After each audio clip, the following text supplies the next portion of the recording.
Hello class, welcome back बच्चों।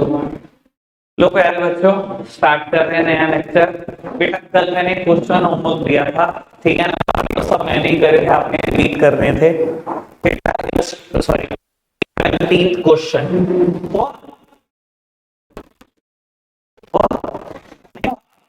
अच्छा जी। चलो कोई नहीं बेटा, देखते हैं कैसे नहीं हुआ।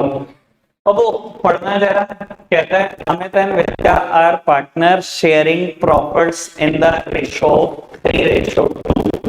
They admit Chintan into partnership who acquire 1/5 of his share from Amit and 4/25 share from Vidya into new PSR and the sacrificing ratio. बेटा अगर नई पीएसआर निकालने तो सैक्रिफाइसिंग तो निकाल ही लोगे ना। ओल्ड माइनस नहीं हो, फॉर्मूला तो लगा ही लोगे, इतना तो कर ही लोगे। ठीक है, एक बार क्वेश्चन को और ढंग से पढ़ लो मेरे कहने से, क्योंकि गड़बड़ कर दोगे वरना तो। बाबू कहते हैं अमित और विद्या ए और बी दो पार्टनर हैं। Old PSR 3:2. चिंतन एडमिट हुआ, कहता है Chintan acquire 1/5 of his share from Amit and 4/25 share from Vidya. ठीक है जी। लो जी मेरी तरफ देखो, मैं कोशिश करूंगा इसको बहुत आसान करके समझा दूं आपको। एक सेकेंड बाबू, अमित और विद्या दो पार्टनर हैं। Old PSR 3:2. चिंतन का शेयर नहीं बताया कितना है, लेकिन एक बात बोली इसने बेटा, चिंतन acquire 1/5 of his share from Amit. यही बोला ना, अमित से कितना लिया उसने? 1/5 ऑफ हिज शेयर, अपने शेयर का 1/5 लिया उसने अमित से। उसका शेयर नहीं पता, अगर उसका शेयर पता होता तो 1/5 लिया उसने चिंतन के शेयर का, चिंतन का शेयर मल्टीप्लाई करके लिख देता। समझ में आ रही बेटा बात? यही कहा ना उसने। और विद्या से क्या लिया? कहते हैं बेटा 4/25 फ्रॉम विद्या। ठीक है जी, आपने 4/25 ये विद्या से लिया। लेकिन मैं यहां पर एक बात समझाने की कोशिश करता हूं, अगर आप अच्छे से समझ पाओ। बेटा अगर चिंतन ने अपने शेयर का 1/5 इससे लिया है, तो चिंतन ने अपने शेयर का 4/5 भी तो विद्या से लिया होगा। थोड़ा सा ये भी तो सोचो। और अगर नहीं सोचा जा रहा तो सच बात है, परसेंटेज में सोचना शुरू कर दो, बड़ा आसान हो जाता है। बेटा चिंतन ने अपने शेयर का 20% किससे लिया? अमित से लिया। 1/5 क्या होता है? 20% ही तो होता है। जब अपने शेयर का 20% इससे लिया, तो भाई विद्या से क्या लिया होगा? अपने शेयर का 80% ही तो लिया होगा। तो मैंने भी तो वही किया। चिंतन ने अपने शेयर का 80% किससे लिया? विद्या से। और इसने बताया हुआ था कि विद्या से क्या लिया। इन दोनों को रख दो बराबर, आंसर आपके सामने होगा। यहां से चिंतन का शेयर नहीं निकाल सकते। It will take a single second. Cross multiply करनी आती है? मैं तो क्रॉस भी नहीं करता, अगर थोड़े से मैथ्स जानते हो तो। यानी कि चिंतन का शेयर 1/5 होगा। इतना ही आसान है। और क्या है? प्योर मैथ्स, प्योर मैथ्स जो मैंने इसमें लगाई। ठीक है जी, इस क्वेश्चन को करने का एक तरीका नहीं है, 2-3 तरीके से हो सकता है, पर मुझे लगता है सबसे आसान है। ठीक है जी, चिंतन का शेयर आ गया 1/5। करते रहो, जितने मर्जी क्वेश्चन कर लो, बचाई कैसे। ठीक है, क्या बढ़ जाए आगे। बाबू आज रेशो पे लास्ट लेक्चर होगा, इसके बाद रेशो की बात कभी नहीं करेंगे। फर्स्ट क्वेश्चन पढ़ो। मैंने फर्स्ट छुड़वाया हुआ है, 6-7 में से एक छुड़वाया हुआ, पता नहीं कौन सा। ठीक है ना, आगे जितने भी क्वेश्चन छुड़वाए हुए हैं सब अभी करेंगे बेटा, घबराना नहीं है इस चीज को लेकर। बेटा फर्स्ट क्वेश्चन से लेकिन मुझे 2-3 शिक्षाएं देनी है, ग्रैब करना। और 2-3 शिक्षाएं मेरी पढ़ दो जी। कहते हैं Girija, Yatin and Zubin are partner sharing profit and losses in the ratio 5:3. They admit Suresh into partnership and give him 1/5 share of profit. अच्छा, find the new PSR. बेटा ये क्वेश्चन ना बाकी क्वेश्चन से डिफरेंट है अगर आप सोच पा रहे हो। गिरजा, यतिन और जुबिन ये पार्टनर, ओल्ड पीएसआर है 5:3:2 और सुरेश एडमिट हुआ 1/5 शेयर के लिए। बस इतना का ना क्वेश्चन है और मुझे नई पीएसआर निकालने को कहते हैं बेटा। अच्छा ये समझ में आया, कल जो हम कर रहे थे जो अब आज कर रहे हैं उसमें डिफरेंट क्या है, क्या डिफरेंट है कल से आज वाले क्वेश्चन में? बेटा हमेशा पिछले सारे क्वेश्चन उठा के देख लो, मैं भी आपको रीड करा देता हूँ 3-4 क्वेश्चन। हमेशा बताता था ये शेयर में से इसने कितना दिया, इसने कितना दिया, इससे कितना दिया, सारे उठा के देख लो। बड़ा आसान हो जाता था मेरे लिए। मैं इसका पुराना शेयर लिखता था, माइनस इसने जितना दिया होता था इसका नया शेयर आ जाता था। इसका पुराना शेयर लिखता था, इसने जितना दिया होता था इसका नया आ जाता था। यही करता था ना, पिछले सारे क्वेश्चन उठा के देख लो, ये बात कंपलसरी है। ठीक है ना? इस क्वेश्चन में बताया किसने कितना दिया, नहीं दिया, नहीं बताया ना। ओल्ड पार्टनर का शेयर पता है, नए को कितना मिलेगा ये पता है, और कुछ नहीं पता। सर ऐसे क्वेश्चन को करने का सिर्फ एक तरीका है, दूसरा कोई तरीका ही नहीं है। क्या करेंगे ऐसे क्वेश्चन में बेटा? बेटा टोटल शेयर को फॉर्म के 1 मान लो। Let the total share of the form B 1। Let the total share of form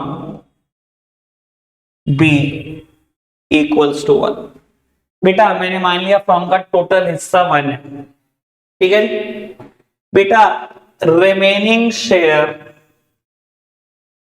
मैं बस एक में ही स्टेटमेंट लिख रहा हूं साफ सुथरा, उसके बाद कभी नहीं लिखूंगा। रिमेनिंग शेयर फॉर गिरजा, यतिन, जुबिन। ये क्या किया मैंने बेटा? मैंने फॉर्म का टोटल हिस्सा कितना मान लिया? 1 मान लिया, ठीक है जी बेटा। जब क्वेश्चन ने कहते सुरेश को तो 1/5 देना है तो वो तो देना ही पड़ेगा ना। अगर बेटा फॉर्म का टोटल हिस्सा 1 है और सुरेश को 1/5 दे दिया तो बेटा कितना बचा? 4/5।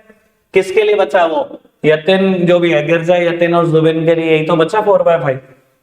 ठीक है, परसेंटेज में सोचना है और आसान है। फॉर्म का टोटल हिस्सा 1 है, 1 मतलब 100%। सुरेश कितना ले गया? 1/5 मतलब 20%। बचा कितना? 80%। बाकी तीनों को 80% में से तो मिलेगा जो मिलेगा, उसको तो 20 देना ही है ना। सुरेश को क्वेश्चन ने कहा वो तो देंगे ना बेटा। अब मुद्दा ये होता है 80% का होगा क्या? ये 4/5 किसको कैसे कैसे मिलेगा ये भी नहीं बताया क्वेश्चन ने। नहीं बताया ना, जैसे पहले मिलता था वैसे ही मिलेगा। तो भाई गिरजा, यतिन और जुबिन को ये 80% तो ही मिलेगा, पर मिलेगा कैसे ये नहीं पता, किसको कितना दे।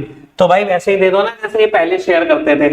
4/5 में तीनों को हिस्सा दे दो। कैसे? जैसे इनको पहले मिलता था 5/10 उसको मिलता था, 3/10 दूसरे को मिलता था, तीसरे को 2/10 मिलता था, यही दे दो।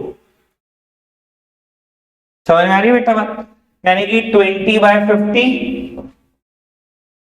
12/50, 8/50।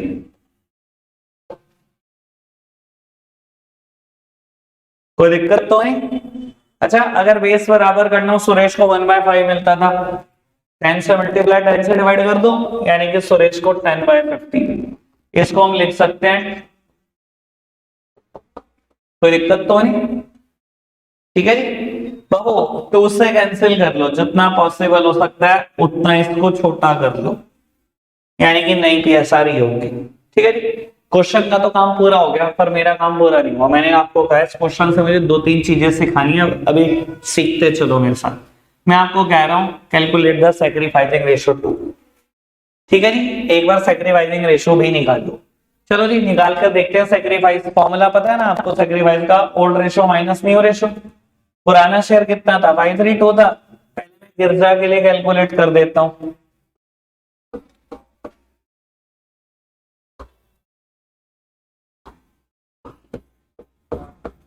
ये गिरजा के लिए सैक्रिफाइस है।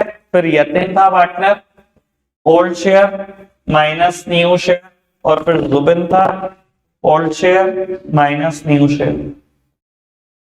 ठीक है जी, यही है कहानी। चलो जी लो एलसीएम फटाफट से कैलकुलेट करते हैं बेटा। बाबू 50 आ गई है, 5/50,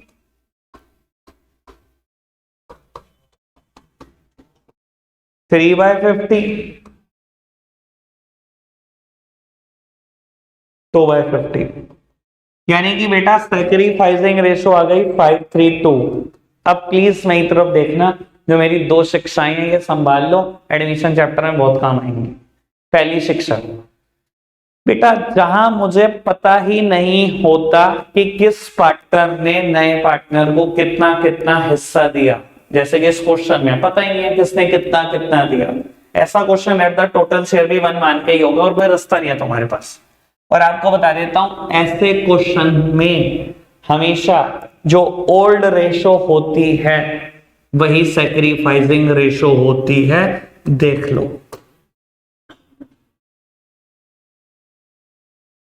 ठीक है, जब हम एडमिशन के बड़े क्वेश्चन करने लगेंगे तो ज्यादातर में बेटा हमें ऐसे ही दिया होगा कि एबीसी पार्टनर है, उनका पुराना शेयर है 3:1, डी एक नया पार्टनर आया for 1/8 share, calculate the sacrificing, calculate the this and that, जो मर्जी कहता है। सैक्रिफाइसिंग निकालनी है ना, ओल्ड सैक्रिफाइसिंग होती है ऐसे केसेस में। मैं कोई मेहनत नहीं करूंगा, यही प्रॉपर्टी का यूज करूंगा, सीधा लिखूंगा 3:1 आंसर आ गया। डन। दूसरी बात, एक बहुत काम की बात करने जा रहा हूं मैं आपके साथ। बेटा नई पीएसआर अभी मैंने कैलकुलेट करी है, लिखी हुई है, ठीक है। आपको बता देता हूं जो दूसरी बात मैं करने जा रहा हूं, जो बेटा पुराने पार्टनर होते हैं नई पीएसआर में भी उनका हिस्सा सेम रहता है, उनकी रेशो सेम रहती है। ये देखो बेटा, सुरेश एक नया पार्टनर है, इसको मैं एक बार हटा लूं तो बेटा रेशो क्या है, 10:6:4, कैंसिल करना 2 से, मतलब 5:3:2।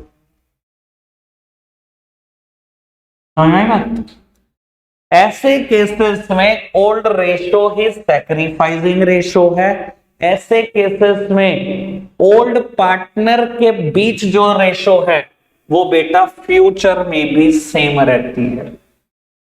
ओल्ड पार्टनर के बीच रेशो सेम रहती है, मेरे वर्ड सुनना ढंग से, ठीक है जी। यानी कि कई बार ना क्वेश्चन आपको फंसाने की कोशिश करता है और कुछ बच्चे फंस भी जाते हैं। मैं आपको बता देता हूं, फंसना नहीं है। कई बार क्वेश्चन पता है क्या कहेगा, ये नहीं बताएगा, मान लो ये ओल्ड पार्टनर एबीसी है, ठीक है, कहेगा एबीसी के बीच फ्यूचर प्रॉफिट शेयरिंग रेशो 5:3:2 है, फ्यूचर प्रॉफिट शेयरिंग रेशो, और एक नया पार्टनर सुरेश एडमिट हुआ फॉर 1/5 शेयर, जैसा कि इस क्वेश्चन में था, और आपको कहेगा कैलकुलेट द न्यू पीएसआर। बच्चे परेशान भाई, ओल्ड पार्टनर के बीच फ्यूचर प्रॉफिट शेयरिंग रेशो भी वही होती है जो पुराने टाइम में होती है।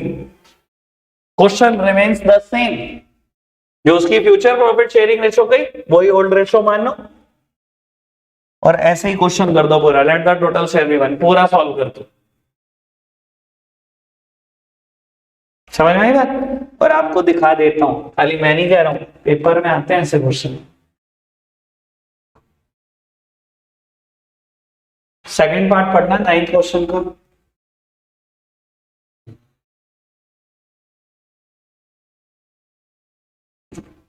समझ में आ गया क्या किया?